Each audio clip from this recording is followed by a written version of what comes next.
Hi, folks. Sorry this is coming up later than normal, and I'm having some issues here. Uh, I've had some real issues this week. It's been kind of difficult for me. I have something called sephralgic migraines, and I've had them nearly every day this week, and I think I'm starting one now, so we'll see how far I can get. And I had to install a new computer, and that's created some issues for me. I'm not really sure I'm getting sound yet. I hope I am, because if not, then nothing's going to get on this week, and even this will be late. My apologies. We have much to cover. I'm going to ask for one thing. My heart's heavy. I found out today that one of the people in our fellowship, her name is Liz. Liz has lung cancer. I would appreciate your prayers for her. She's just a sweet young, well, it's not a young lady, but she's just a dear woman in the Lord. So prayers for Liz would be exceedingly appreciated. And with that, I'm going to start right into it because like I said, I have a lot to cover, and I hope I get through it. And there we go. I belong to a group that's called, as you can see, Illustration Exchange, and it sounds a whole lot, this name tells you a whole lot about like what it really is. It's a group of pastors, and what we do is we share different ideas or stories or things that we run across that we think might be illustrations somebody could use at some point. And I did find an illustration this week, happened to come from here, that I want to use to introduce where we're headed today in our message. Now, this came from a guy named Charles Schuyler. I don't know Charles Schuyler, and you see Charles, he's going to pop back up here in just a minute as he goes back down. He's going to pop up because he's telling us about something that he really enjoys. And the thing he really enjoys is a place called Incredible Pizza. I've never heard of Incredible Pizza. You can see this one, if you can see, he's in Kansas City, Kansas, my hometown area. But he really enjoys this place, and that's what he said. And then he moves on, and he says, this is not your normal run-of-the-mill pizzeria. It not only offers good pizza, some great desserts, but it also provides fun video games and prize games, all wrapped up in a very entertaining atmosphere. Apologize for the type, but this has something to do with how I'm interfacing with my new computer. We'll get this fixed at some point. But moving on, what he had to say, he said, but I do have a small complaint. The complaint is with the prizes that they offer. You work hard all night long, pulling knobs, shooting stuff, hitting things, synchronizing your timing, all for tickets that you turn in for prizes. And you'll see people have tons of tickets in their hands, and they take them to a ticket counter. They get a receipt, and they take it to the prize counter to get the prizes. And you'll see things like rubber balls, styrofoam airplanes, Dracula teeth, and stuff that you have no clue what its purpose is, all for around 30 to 40 tickets. Now, bigger prizes that might go for $10 at Walmart go for around 3,500 tickets. Get this. It would take $40 to $50 to accumulate that many tickets. It's a racket. I remember when I was youth pastor, I used to take our teens there. The teens were all given $10 to spend. They got their tickets and then got their stuff. I saw teens excited about stuff that was just downright cheap. But because it was called a prize, they were excited about it. It was almost laughable. See what some lights, bells, whistles, and salesmanship can produce. People satisfied with trinkets. You see, I don't see a whole lot of difference between what the management of Incredible Pizza Company were doing for profit than I see with the bells and the whistles and the pulls and the shenanigans that often goes on by many false teachers who are what I call huckstering hedonistic false teachers. I hope some of you Those of you who are not old enough to remember what a huckster truck is or was, they were people, we had them come into North Kansas City, north part of this, not say North Kansas City, north end of Kansas City, where I grew up, started my young childhood. The huckster truck would come in and full of all kinds, of wares. Our huckster truck was a vegetable truck. And he would show you these nice, beautiful, shiny apples and tomatoes and all this produce that they had sitting out looked beautiful.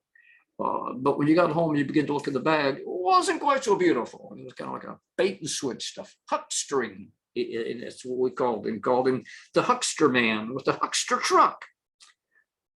Well, I see false teachers, and I call them, a lot of them, hucksters, based on something Paul said in the book of 2 Corinthians, I believe, or maybe first. But we have these huckstering, hedonistic false teachers, as far as I'm concerned, aren't any different than here. They try and sell you a bunch of trinkets, okay? Trinkets. We are told to beware of false teachers. And we are looking right now specifically at the Apostle Peter, his warning to beware of huckstering, hedonistic, false teachers.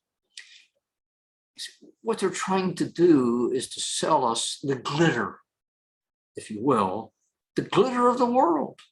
And this world system has lots and lots of glitter. And false teachers try and dangle that glitter out in front of people in order to get them excited, to get them to exert energy, to exert effort, to fully engage in this world system so they can satisfy their excessive, sensual, self-indulgent desires. That's what false teachers are seeking to do, and they want to seduce people to believing that if you can attain the fulfillment of your hedonistic desires, get all of the things that you want and everything that you think you need, the material things, you get the prosperity, you get the prestige, get the position, all of that time, all of those things, those are the prizes, the big prizes in life.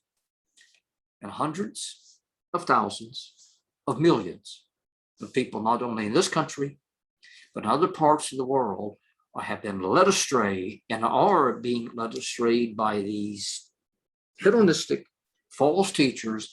And when these people get to the end, what they think is going to be glitter, instead of finding the satisfaction that they think all of this prosperity, material prosperity, or position or power might bring to them, ultimately, what I think they will find, ultimately, I know they'll find this, they're going to find disappointment. They will find disillusionment. Some will find devastation. Ultimately, death. Death in the final sense of the word, because hedonistic false teachers are seeking to distract and draw people away from the truth of the gospel by which they can be saved. If they're successful in doing that, then the end result is death. You're going to trade trinkets of a life of hedonism. Trinkets of a life of hedonism for the truth of the gospel of Jesus Christ. And sadly, I mean, it's ultimately completely devastating, deadly for the unbeliever. But ultimately, it's going to be devastating for the believer. The believer going to be able to stand before the Lord Jesus Christ. And what's he going to have to glorify Christ with?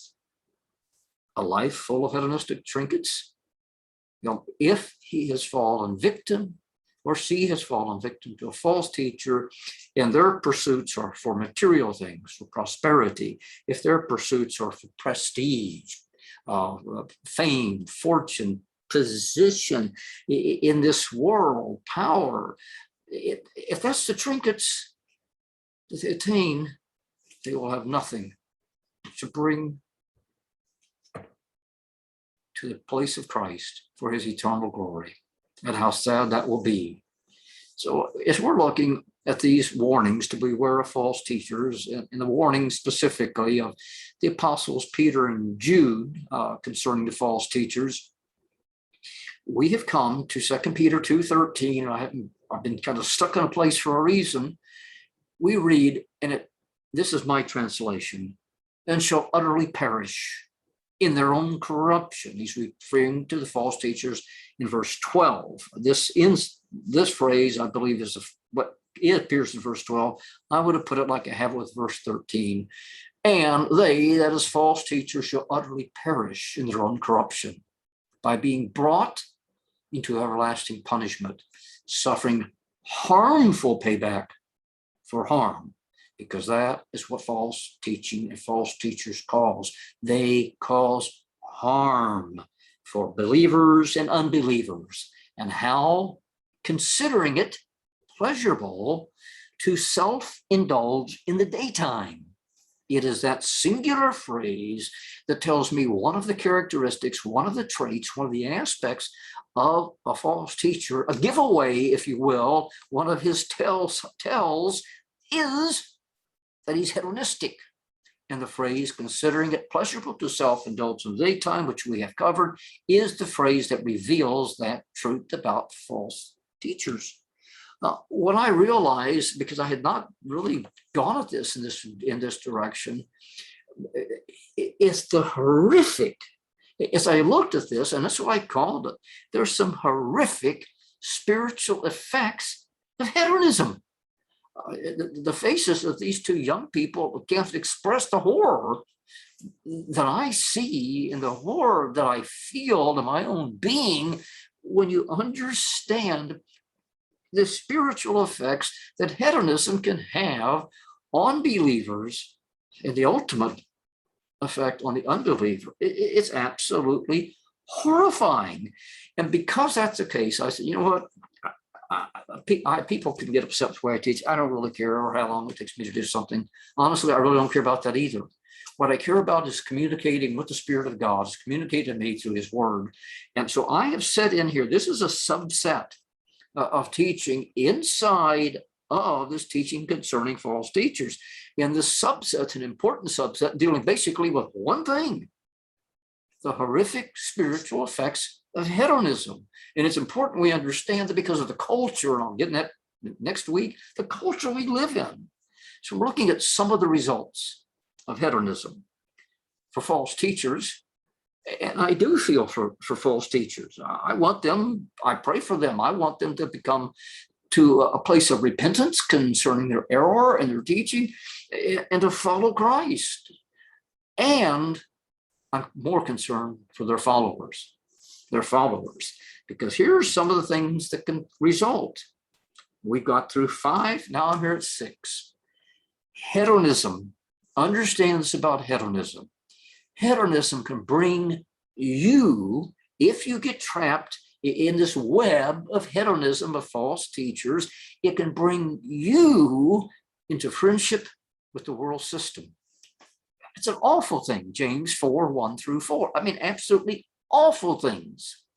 James 4:4 reads, and I covered the first part of this last week, just these 2 words: you adulteresses, expressing infidelity, unfaithfulness of believers to God in terms, hopefully, that we can grasp, because He looks at the believer and says, it's like work. It's like committing adultery. It's like committing adultery. The things, hedonism puts us into a place of being an adulteress in our relationship with God. You adulteresses is how James addresses believers. Do you not know? And as I pointed out last week, of course they did. This was common knowledge. Of course they did. Do you not know that friendship with the world is hostility toward God? Therefore, whoever wishes to be a friend of the world makes himself an enemy of God.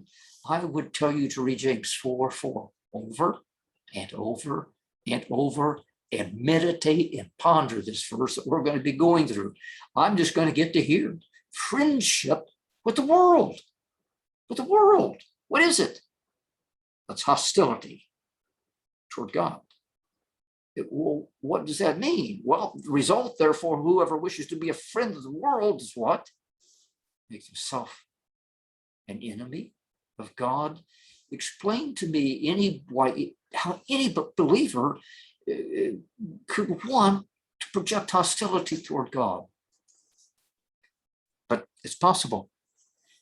Now, when he says in James 4:4, friendship with the world, to cosmo, cosmos is the word world, the world. And the word has a lot of different senses in the New Testament. For God so loved the world. Different definition than I'm about to give you here.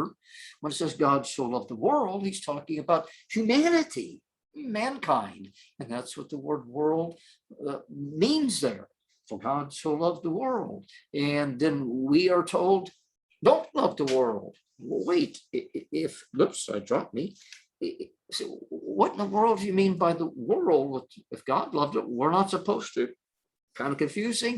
Not if you understand it. The word cosmos has more than one sense, and the specific sense, and it's a long one, and I'm not going to go through this. That's a whole nother study. I've given you a lot of passages. I gave you these notes last week. I meant to tell you, and I didn't, or exhort you to look at these passages, and I hope you will do this on your own to get some feel for what we're talking about, the world, in the context of James 4:1-4.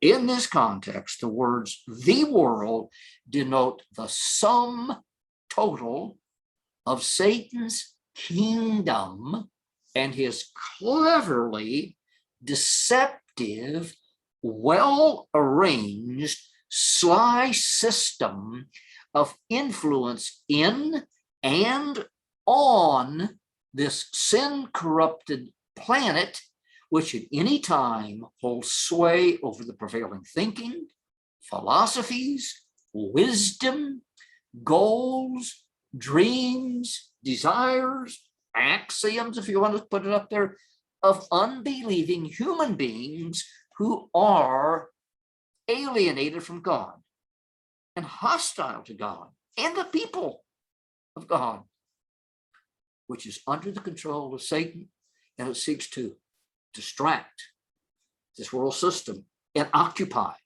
the attention of believers and unbelievers by appealing to their fleshly natures with physical things, sensual physical pleasures, power, prestige, perfidocious. I purposely picked a word. I looked for a word specifically because I'm trying to use all these words with P's. Watch this. Physical material pleasures, physical sensual pleasures, power, prestige, perfidocious, which simply means deceitful, untrustworthy, religion, philosophies, to pull or perpetually keep them away from a present living in a perdurable, which is another way to say permanent, relationship with God through Jesus Christ and his word.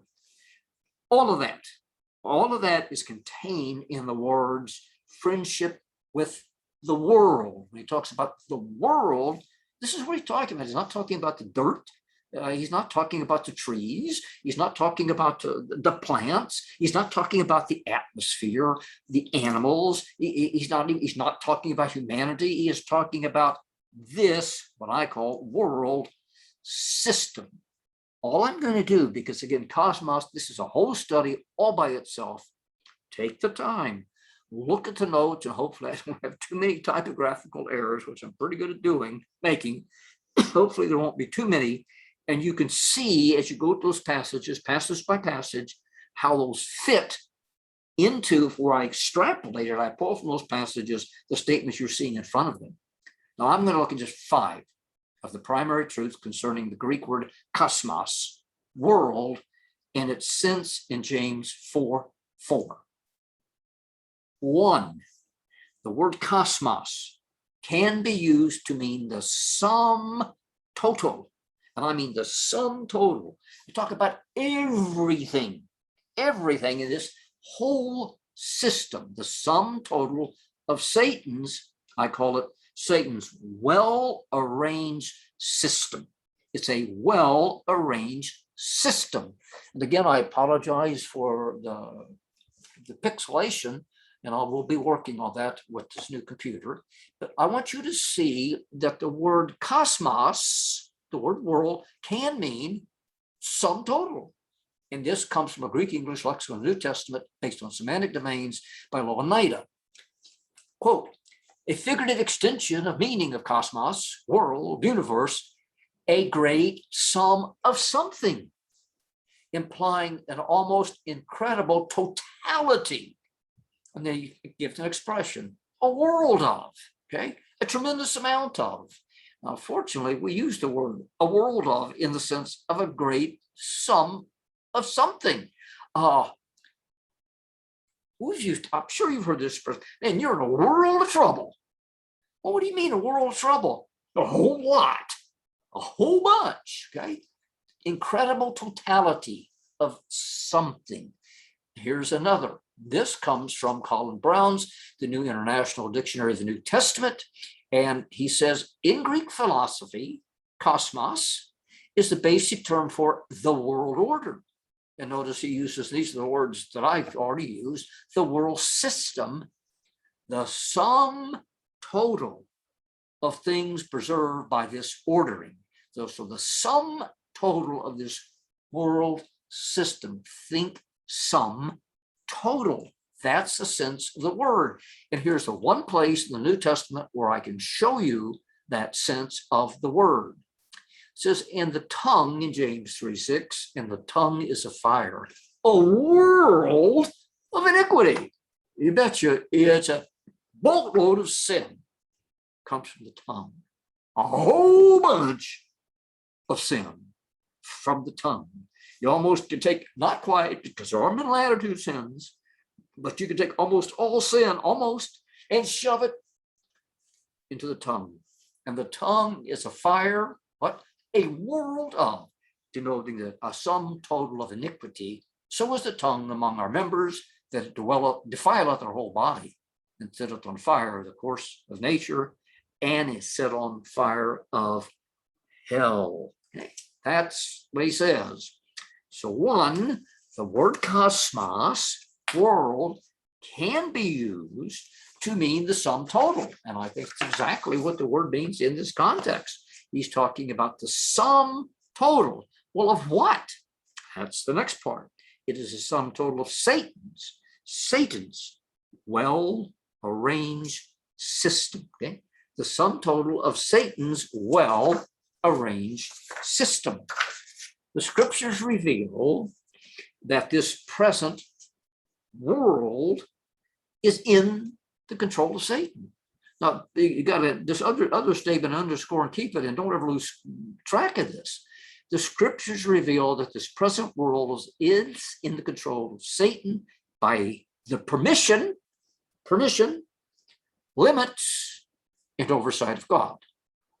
That's critical to keep in mind. That's why there's no need for a believer to walk in fear of he who's in the world, for he is greater than us, is greater. God is in charge. His sovereignty doesn't change. But for reasons, all of which are not disclosed to me, to you, or at least if they are, I haven't yet found them in the scriptures, all of them. But the scriptures clearly present the fact that the world is in control of Satan by the permission, limits, oversight of God. If you need to see a bunch of Job 1:6-9 will show you control of God. And it will also show you its permission. Satan will ask before he can do anything. And God puts the limits. You see the same thing in Luke 22:31, Jesus speaking to Peter, and he says, Satan has desired to sift you. The you is plural, not just Peter. He's talking about all of the apostles, disciples. Satan was going to put him to the grinder, sift him. Yeah. Well, how did Jesus know about that? Because Satan, just like in the case of Job, had to get divine permission from God before he could begin the sifting process of Jesus' original apostles. That control, Luke 22:31, and you can look at the rest of these verses to see that. The fact that the devil does have control of this present world, Matthew 4:8. Again, the devil taketh him, that is Jesus, into an exceedingly high mountain, and showeth him all the kingdoms of the world and the glory of them.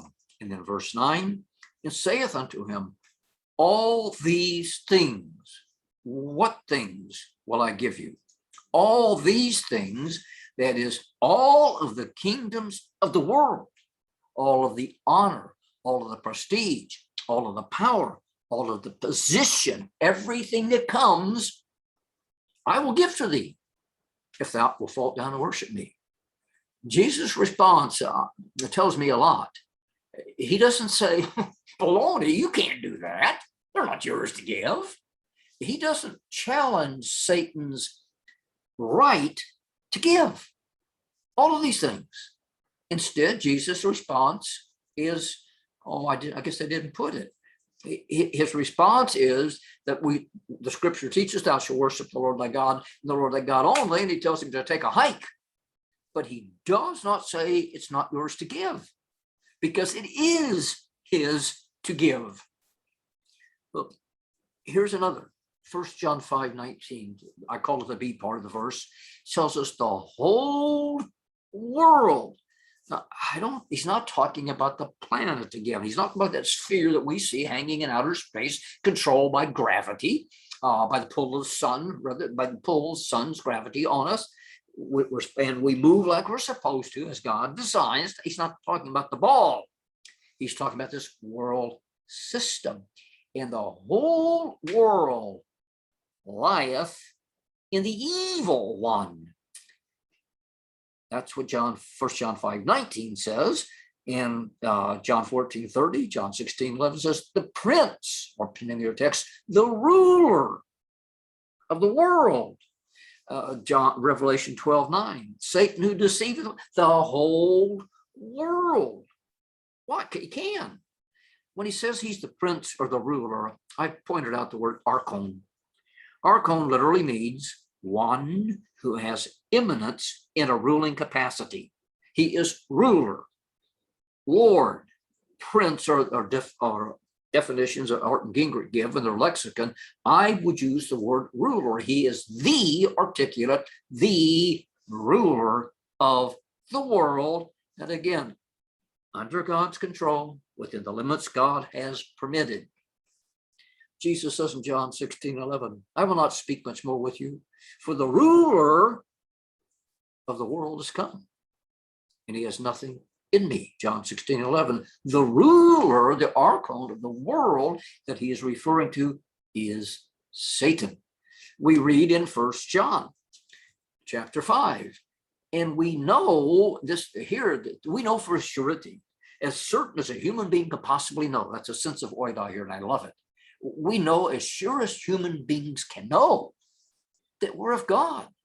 And the whole world, he's not talking about the ball, lieth. Kema, the word translated lieth, literally means to recline. This one does, I won't do it because there's effort to do it, but this thing actually reclines, and I kick out the bottom of it, and I can lay down and I can read in a reclining position. This thing, kimas, okay? It's a recliner. Well, my sofa, same way, but some of you may have those things where you kick them out your feet. That's the way I want you to think, because it means to me, it's relaxed. I get my recliner and kick back. It's relaxing time. Okay, that is what I do. Notice the present tense verbal. So this entire world, we're not talking about the dirt and the turf and the mountains and the oceans and the seas and the lakes. We're talking about the system. The whole world system continually remains relaxed in the evil one, not in evil, the evil one. To panero refers to Satan. And you can look at these other passages that I have isolated for you, Matthew 6:13 and 13:38, John 17:15, Ephesians 6:16, 2 Thessalonians 3:3, and 1 John 3:12. We're talking about Satan's, the evil one. The whole world system, very comfortably relaxed in the arms of Satan. So the prince, ruler, which I prefer, of the world system. He is the ruler of the sum. This is the sum total of Satan's kingdom. This world, that's what it means. This word world talks about, it means Satan's kingdom, his cleverly deceptive, I call it that for reasons, well-arranged system of influence in and on the sin-corrupted planet, which at any time holds sway over the prevailing thinking, philosophies, wisdom, goals, dreams, desires of unbelieving humanity, human beings who are alienated from God, hostile to God, and the people of God, which is under the control of Satan, and seeks to distract and to occupy the attention of believers and unbelievers by appealing to their fleshly natures with physical, material things, sensual, physical pleasures, power, prestige, perfidocious religion, and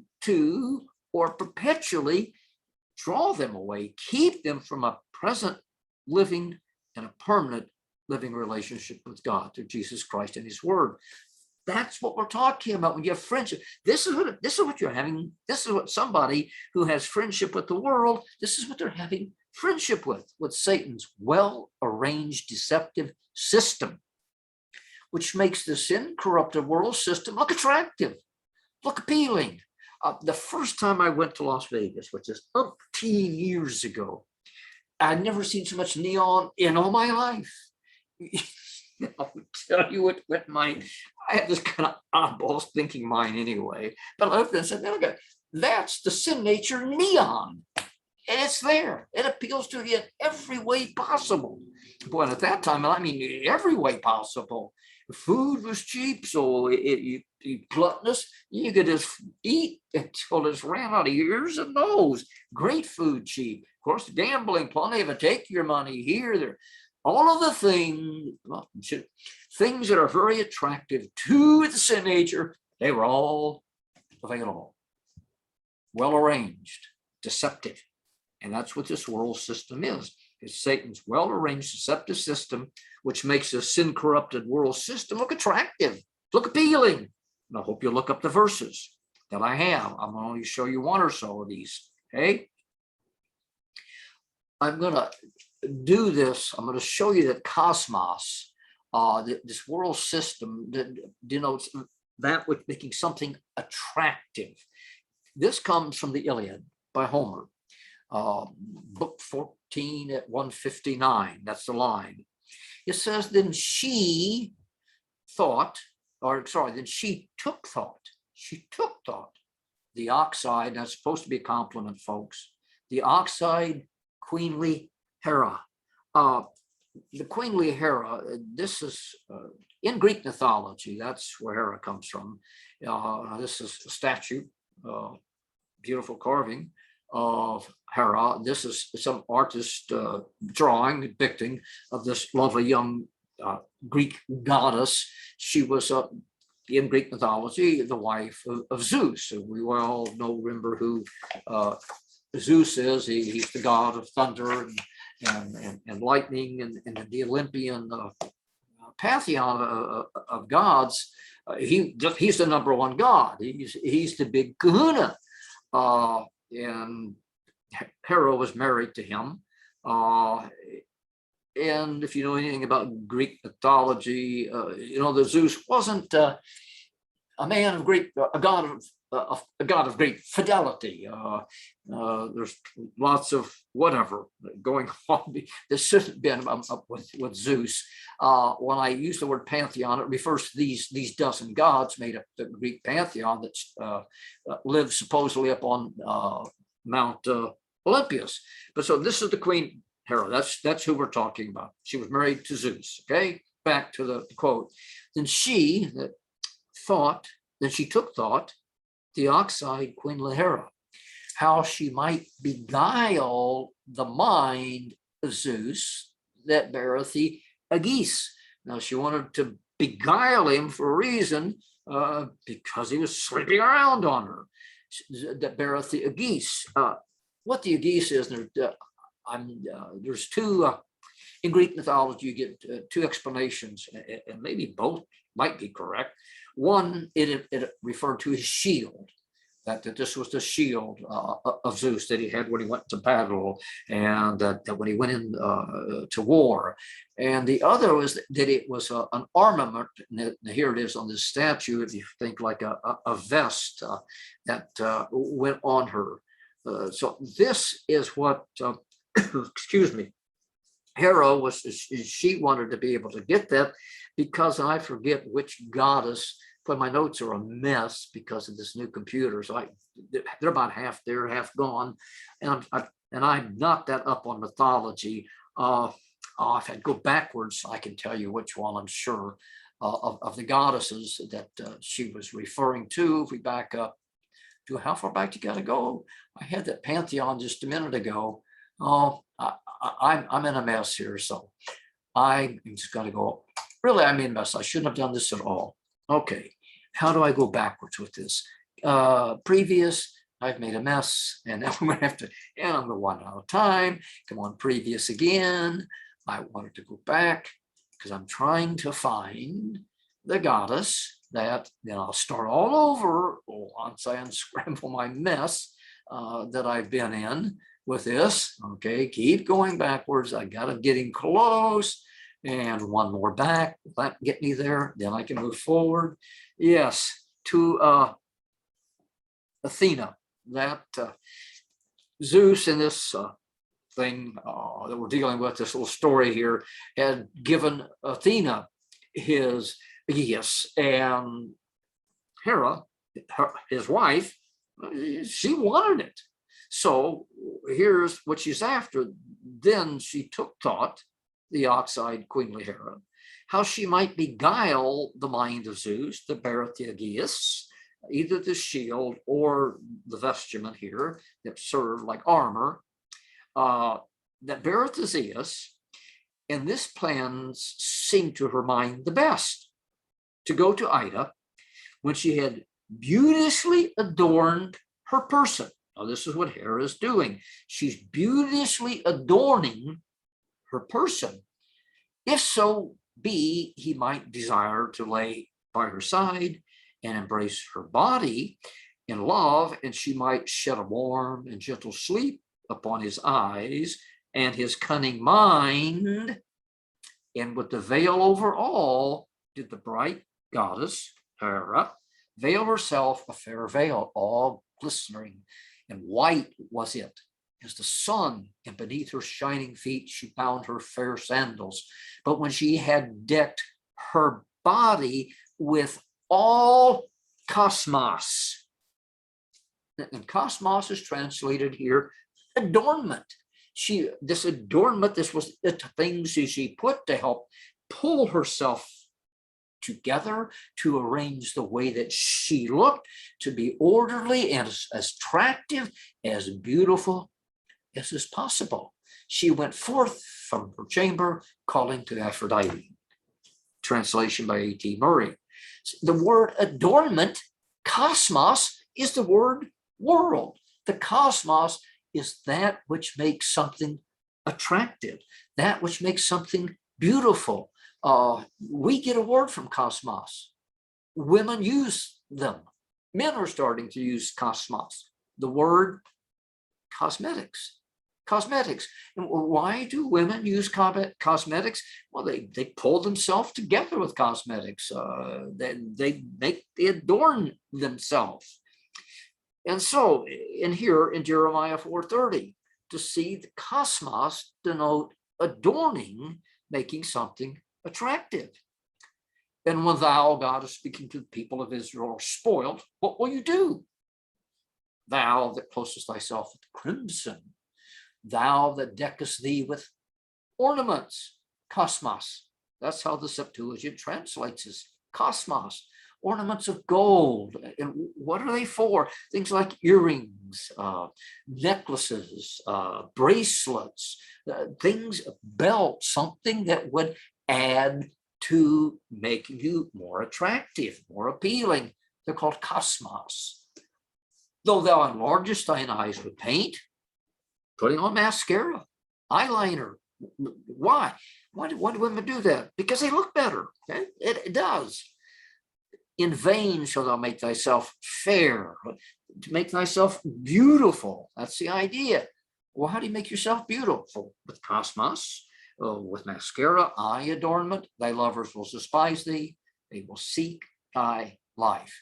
Just note the meaning of the word cosmos. Same word translated world. Same word.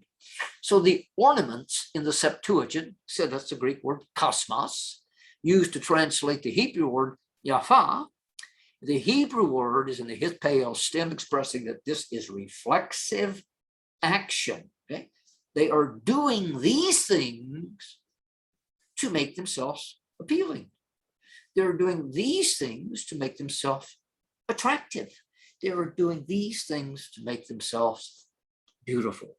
So when we talk about the cosmos, the world system, even we talk about it being Satan's world system, understand that it is a cleverly deceptive system, it is a system. It is designed to look good. It is designed to be appealing. It is designed to be attractive to the natural man and to the sin nature. The whole system, everything about it, the things that we see, the thinking, the philosophy, it's all meant to attract humans in order to distract them from God. All of the system, even the good things in the system, Satan uses those good things to distract and pull people away from God. And I'm not going to be long with this. I want to make a quick statement. I don't want to it's not part of the debate. Certainly we should take care of our planet. I think Genesis gives us a will, if you will, an order that I have responsibility to take care of my environment. I think that's a part of my responsibility. But for some, that's a good thing. Yeah, it's a good thing. But because of the nature of human beings, Satan can take that good thing, and to some, it's become a religion. We are pantheists in that some worship the nature, worship the creation. It's something good, something that's attractive, something that's appealing. What's it doing? Distracting people from God, drawing people away from God, okay? Keeping people away from the truth of the gospel of Jesus Christ. Satan can use those things. 1 Peter 3:3. He says, your adornment, and there's cosmos. Same word world. He doesn't say your world. He says your adornment, because the word cosmos can think of cosmetics, must not be merely external. Then he offers some external things: braiding the hair, wearing gold jewelry, or putting on dresses. And again, I've seen this passage twisted out of shape, misused to no end, to tell women you can't wear makeup. Well, it doesn't say that. You can't braid your hair. It doesn't say that. Certainly nobody, I don't think, proposes come to church without putting on dresses. It's not what he's talking about. In the passage, he is talking about excessive indulgence is not to be in the external. Yes, it's okay. See, I comb my hair before I started. I don't want to look like a ragamuffin. Yeah, I put on a shirt and tie because what I deal with is God's word. So I think I should have at least a decent appearance. But it's not to be something that captivates and controls. No. Cosmos can be a part of the system, is a part of the system. And that's one of the reasons I called this system attractive. Cosmos, and this comes from an analytical lexicon of the Greek New Testament.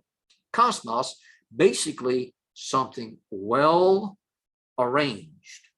Adornment, adorning. Please look, when you think about this world system, it is a well arranged system that's been arranged under the control, under the influence, under the domination of Satan. A well arranged system with a purpose. And the purpose is to distract. It is to draw people away from the truth of the gospel of Jesus Christ, that men are saved by grace by grace alone, through faith in Christ dying for their sins and being raised from the dead. The whole world system is designed to pull you away from that truth. It's what it's there for. Even the perfidious religion, to keep you from the truth. Well-arranged system. Here, I'm going to use this as an example. This is we can see here, this is a more, and I specifically picked a more mature woman. This is what the more mature woman looks like without any cosmos. Now, we look at the same woman over here with the cosmos, and I'm not trying to be chauvinistic. I don't kind of understand some of the things today that are a little different from when I grew up, but this woman, as I see her here, knowing nothing about her as a person, but from my eye, from the eye gate, this woman is more appealing to me. This woman is more attractive to me. If they were like the days when you were kids growing up and everybody was lined up on the one side, all the girls on one side of the room, all the boys on the other, and you had to go pick somebody to dance with, I would have picked this woman. I will be honest with you. Well, what helped here? It was the cosmos. And that's exactly what the word means. And it's not just with a more mature woman. Here, look at this young woman. This is more striking to me. This is the young lady. Just there she is, no makeup, no effort. Now, same person. I don't know who she is, but when I was looking for people with makeup, not makeups, look at the difference. There's an enormous difference in the physical attractiveness. Nothing changes, I hope, with the soul, the spirit, and I don't know the people. But the physical attractiveness is greatly enhanced by the cosmos or cosmetics, that which beautifies, that which makes something attractive, that which makes something appealing. And that's a part of this world system under Satan's control. And let's not just be women here. Same thing with men. And men are starting to wear different makeup. Same person, this is Robert De Niro. Okay, no makeup. Now look, that's Robert De Niro with makeup. Look at the same age. Look at the difference.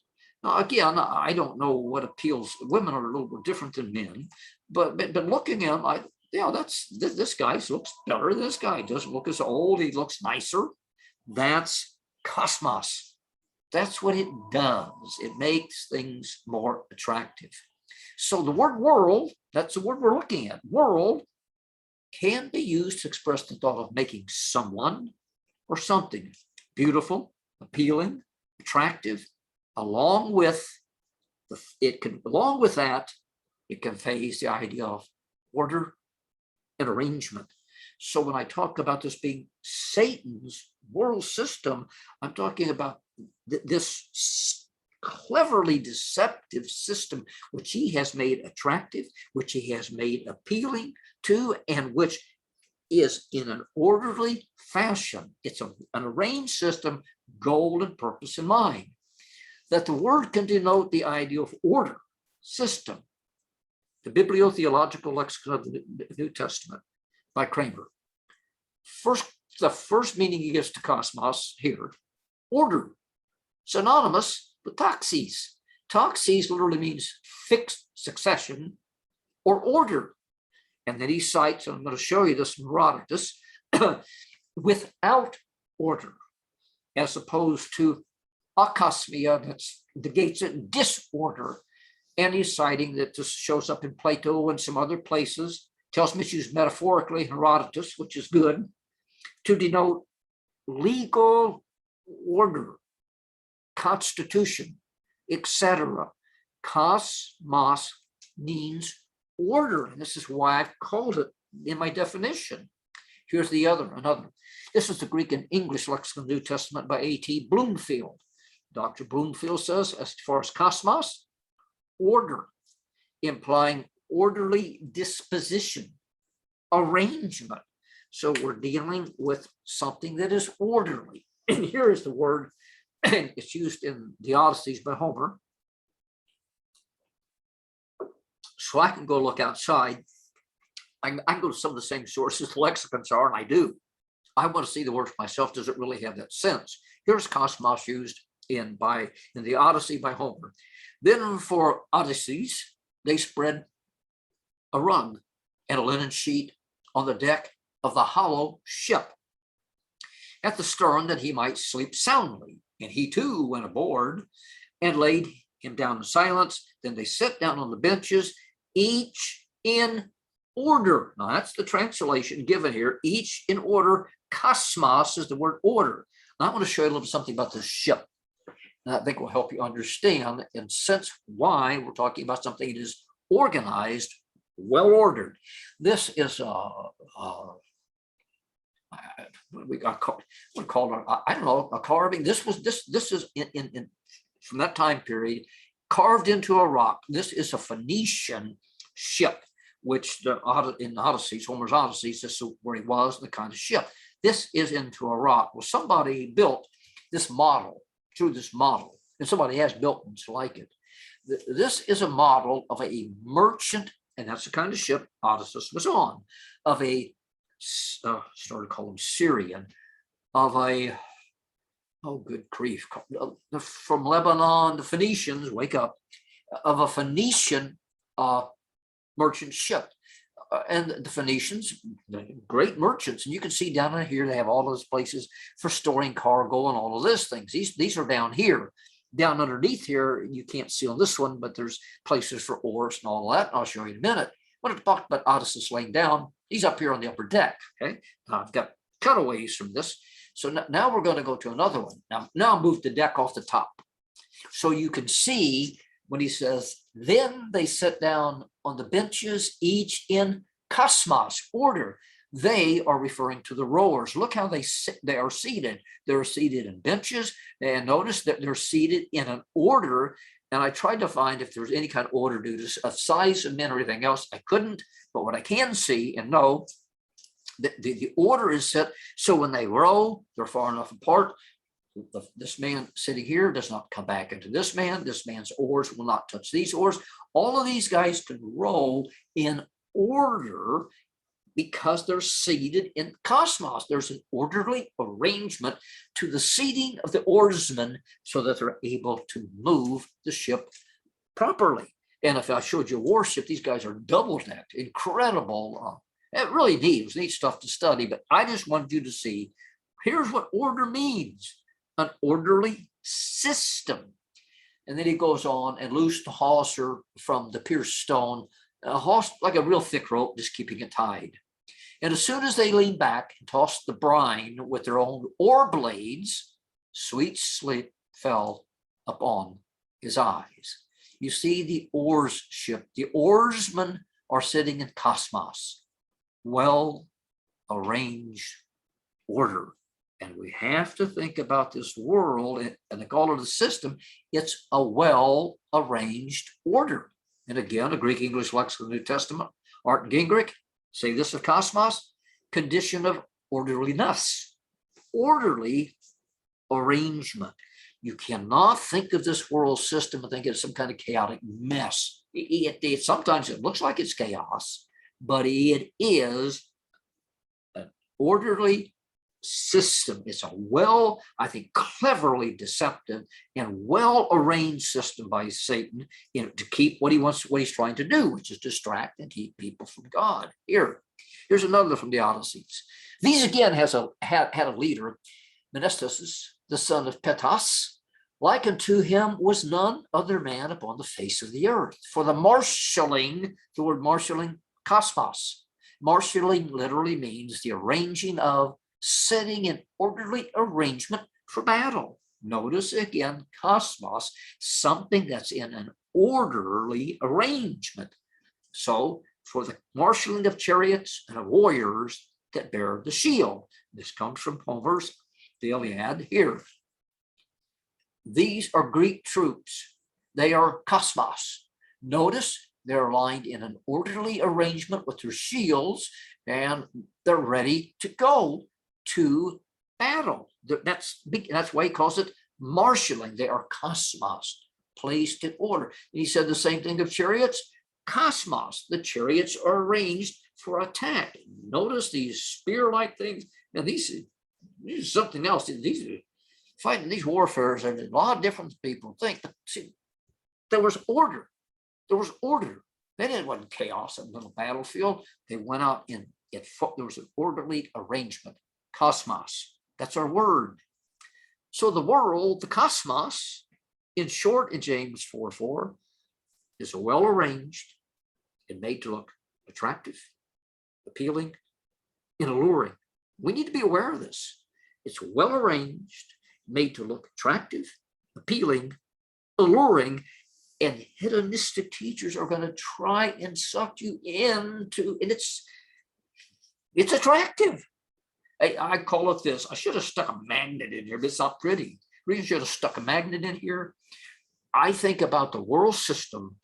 It's got this gigantic magnet, and I think inside of me, I got the sin nature, which is a big piece, fat piece of iron. And when iron gets near a magnet, boom, it attracts it and pulls it to it.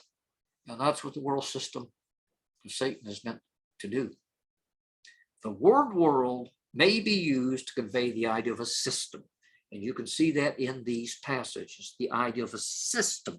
And that's part of my thinking. Here, Paul says in Galatians 6:14, but God forbid that I should glory except in the cross of our Lord Jesus Christ, by whom the world is crucified unto me, and I unto the world. What does he mean? That the world is crucified unto me? Is he talking about humanity? For God so loved the world? Well, no, that doesn't make any sense.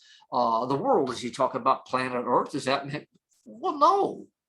No, it has to mean something different than humanity. It has to mean something different than the globe that goes or spins around in outer space. The word world, he's talking about, I would detach another word, by whom the world system is crucified unto me, and I into the world system. That's the thought, one of the thoughts of cosmos. Here is a passage I think that makes it very clear. Now, we have not received the spirit of the world. What do you mean the spirit of the world? The world doesn't have a spirit in the sense of a living spirit like we have a spirit in us, but the Spirit who is of God, being Holy Spirit, that we might know the things that are freely given unto us of God. The world spirit, I took German, I wish I had 2 years of it. And one time I knew it really well. I'm so frustrated, I let it go. I knew it well enough. I went to college. I just asked, can I take a test to ace out, see if I can ace out for my requirements for language, and did, because I had a great German teacher. 2 years in high school, I spoke the situation so you now, but then I could speak it. And they had a word called the Zeitgeist. The Zeitgeist. The Zeitgeist, really, this is a great word to use for the world. Zeitgeist means the defining, thinking, wisdom, philosophy, call it mood in the sense of dreams, the goals, the desires, the axioms of a particular period of history. That's the idea here in this passage that talked about the spirit. In Greek philosophy, cosmos is the basic term for the world order, the world what? The world system, the sum total of things preserved by this ordering, the New International Dictionary of the New Testament. Think system, a dictionary of biblical language with semantic domains by Iliad for the word world, cosmos, world system, godless world standards. And a Greek English lexicon of the New Testament and other early Christian literature, our word cosmos, the system of human existence. There's many aspects. The world. So when we see the word world, we particularly in the passage in James, we need to think system. Greek English lexicon of the New Testament again, cosmos, the system of practices and standards associated with secular society, that is without reference to any demands or requirements of God. World system, world standards, world, cosmos, and this comes from the Greek English Dictionary of the New Testament. World order, universe, inhabitants, mankind, especially of men hostile to God, world, realm of existence, way of life, as opposed to the purpose of God, adornment. He's giving you these senses of the word. Satan has dominating influence in and on this present world system. And if you need passages for that, think about, as you look through some of these, and you'll run across where Jesus speaks to Peter and he says, Satan, get thee behind me. Get thee behind me, Satan. Wow, because Satan had some way had influenced Peter. And when he acts, Ananias and Sapphira, why has Satan filled your heart to lie to the Spirit? Why? He had some kind of dominating influence in and on Ananias and Sapphira. All these passages deal with his dominating influence, and you'll need to look at those on your own. Friendship with the world then is having, did friendship last week, an earnest aspiration, an emotional affection for this friendship with the world, which is this friendship with the world is you're having friendship, you're having this desire for, this aspiration for, to bring emotional attraction to that which is dominated by Satan's control, that which deters people from the Lord, that which distracts people from the Lord, that which draws people away from the Lord, that which destroys lives, brings damnation. Explain to me how any believer could desire friendship with that. Any believer. And yet, the life of hedonism, which is one of the drawing cards, one of the magnets that false teachers use, they are hedonistic in themselves, and they use hedonism as a magnet to draw you into the world system, the system that is under the domination, the control, the influence of Satan, that whole world system that I define. Surely, beloved, there's not one believer that really can desire to be a friend of the world. So we must be very careful that we're not sitting under teaching or hearing teaching that is hedonistic, that is pulls and excites and tries to influence us to the excessive fulfillment, this excessive fulfillment of self-indulgent desires, and I mean to the excess that we've already recovered. Until we can come together again the next time to be with one another in the Word, I pray that you will do this. Take the note sheets, and I hope I can get them right. I'm still having trouble getting those to print. But take those note sheets, spend some time going through them and that word world and that long definition I gave concerning this present world system. You think about that. It's not your friend. It's not something you want to be a friend of, because it leads you to hostility with God and to become an enemy of God. No child of God can desire that. No child. Until next time, may the grace of the Lord Jesus Christ, the love of the Lord Jesus Christ, and the presence of the Lord Jesus Christ fill your heart to the full. Amen.